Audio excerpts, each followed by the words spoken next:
Hello everyone, Professor Kurzlook here. So over the past several days, the war between the US, Israel, and Iran has began to reshape the broader geopolitical landscape.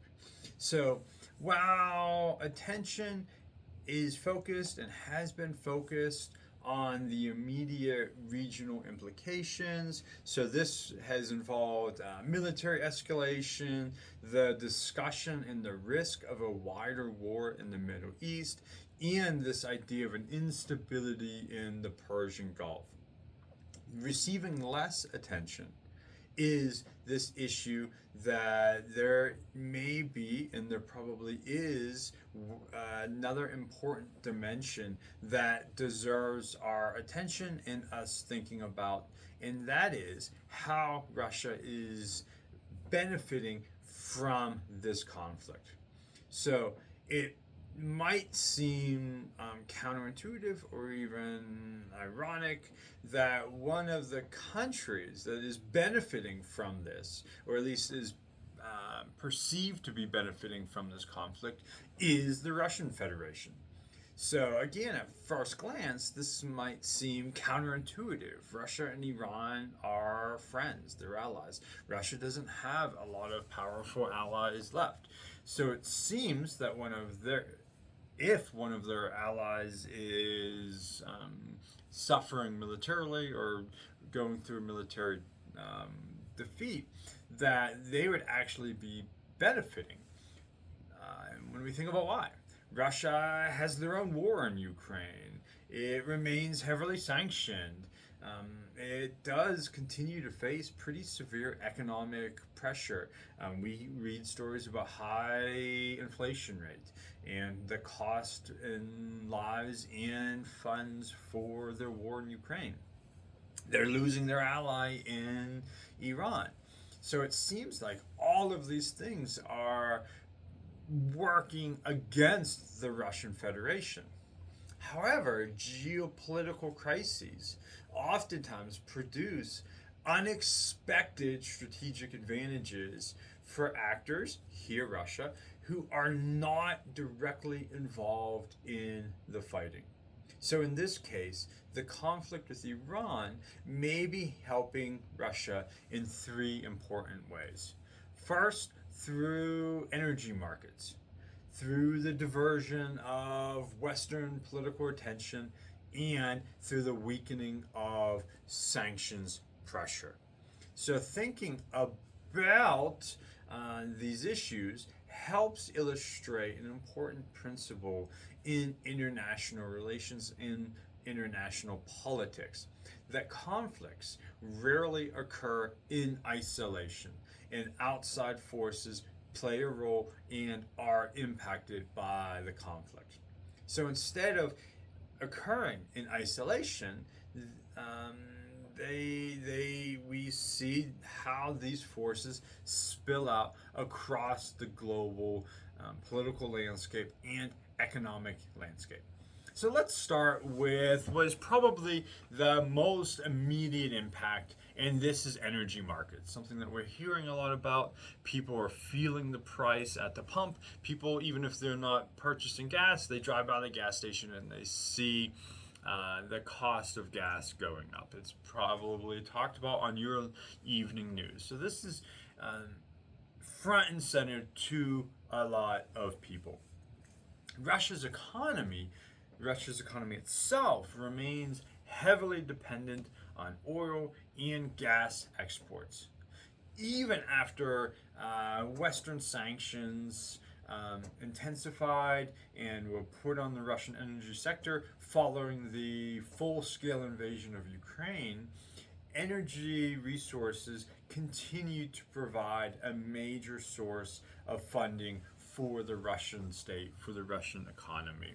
So these revenues are particularly important for sustaining Russia's wartime economy, which we know and we can envision requires significant government spending on the military, defense industries, and social support programs designed to sustain domestic stability and domestic support for the conflict.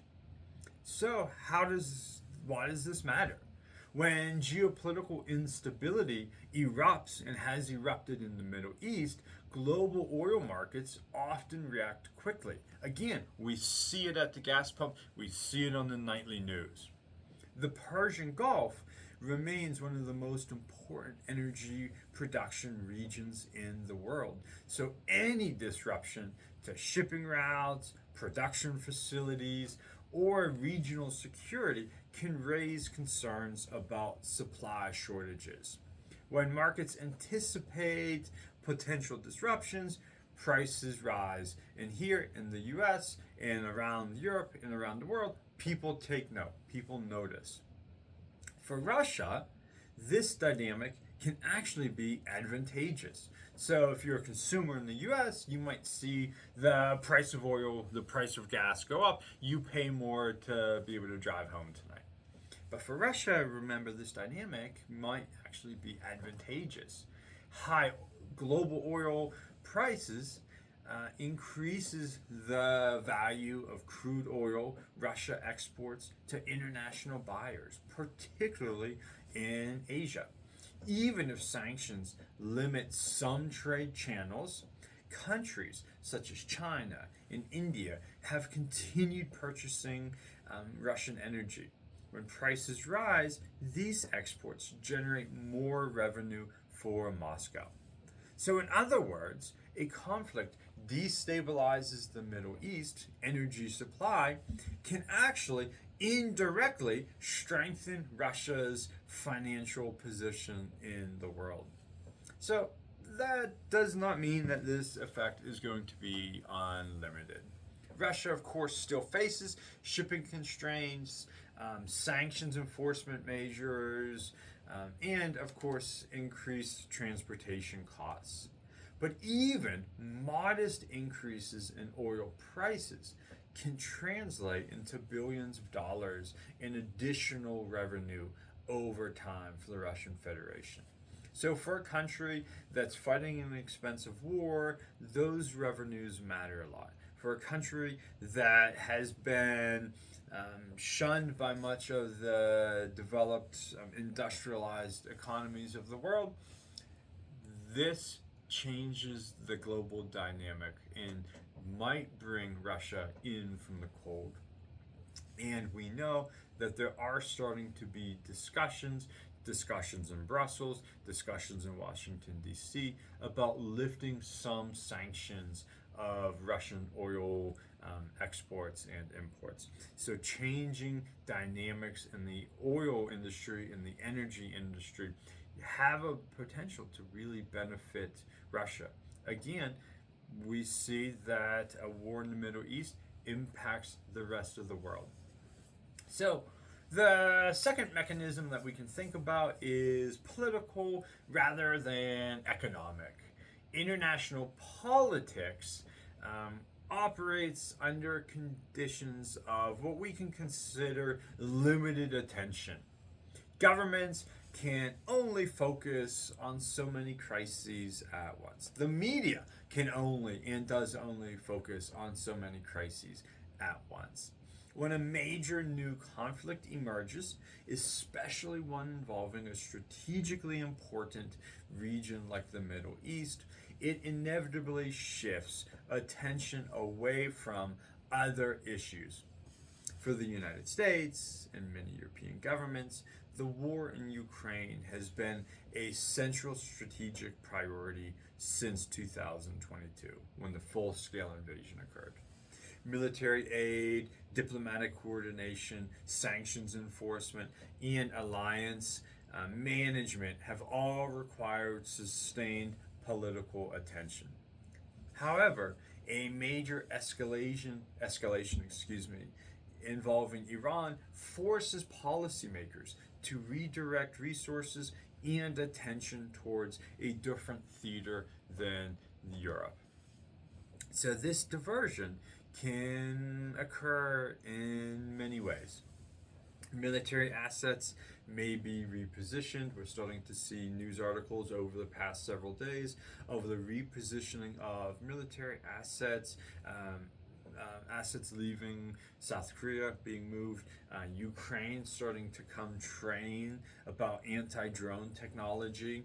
So we are seeing this repositioning.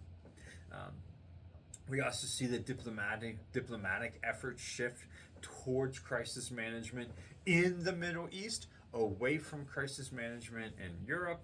Media coverage itself, public attention moves away from Ukraine. The front page of the New York Times, the Washington Post, the Wall Street Journal starts to focus on the Middle East and is maybe putting the Russian conflict later in the newspaper, changing people's attention, changing people's idea of what is important. Even congressional or parliamentary debates may begin focusing on the new conflict and away from Russia and the Ukraine conflict. So why does this matter? So from Russia's perspective, this shift in attention can be beneficial. The Kremlin, as we know, has long sought to weaken Western unity, Western resolve for the conflict, for a unified voice.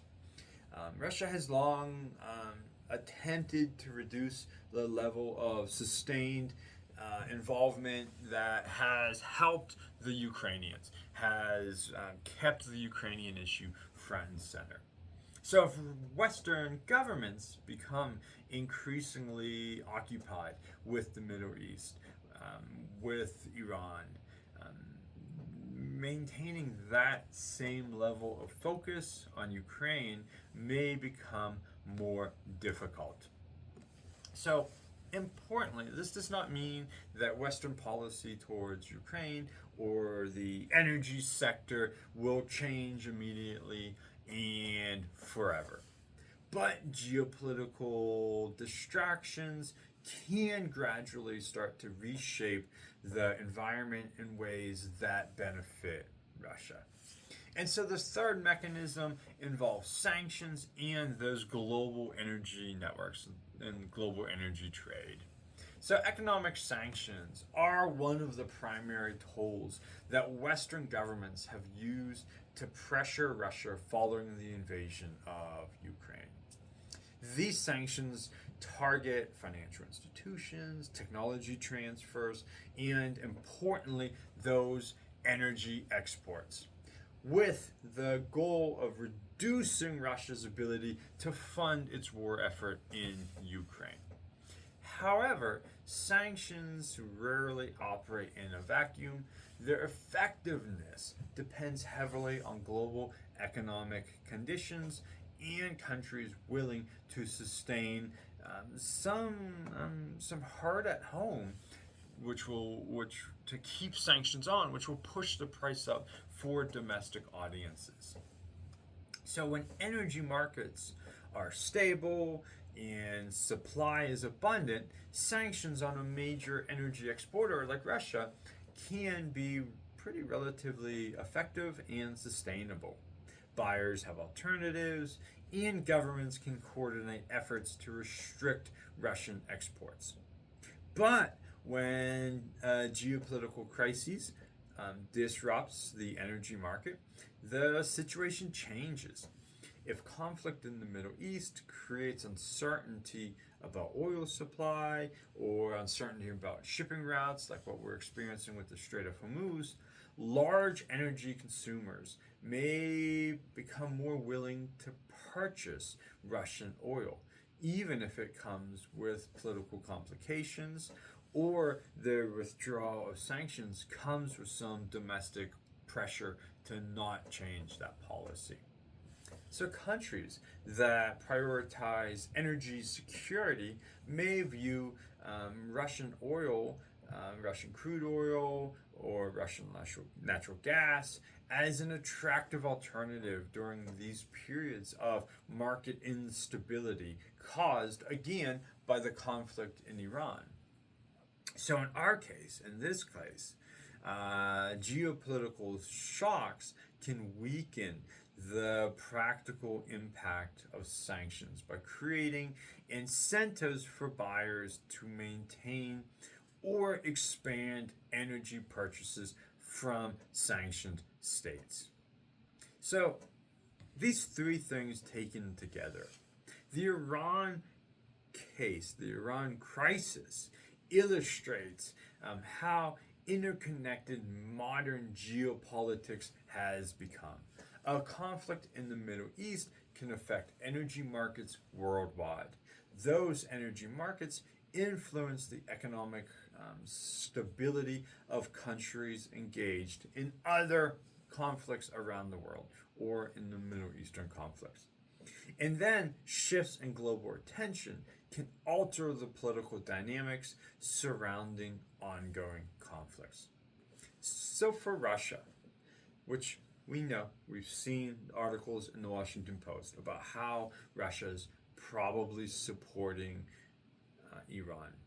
But for Russia, the crisis surrounding Iran may actually be providing three indirect benefits: higher energy revenues, a diversion of Western attention away from the Ukraine conflict, and a weakening, or at least a temporarily weakening, of sanctions pressure. May all benefit the Russian Federation. Maybe not in the long run, but certainly in the short run, as the world's attention has moved away from the Russia-Ukraine conflict onto the Iranian conflict. Okay, so awesome. Thank you so much.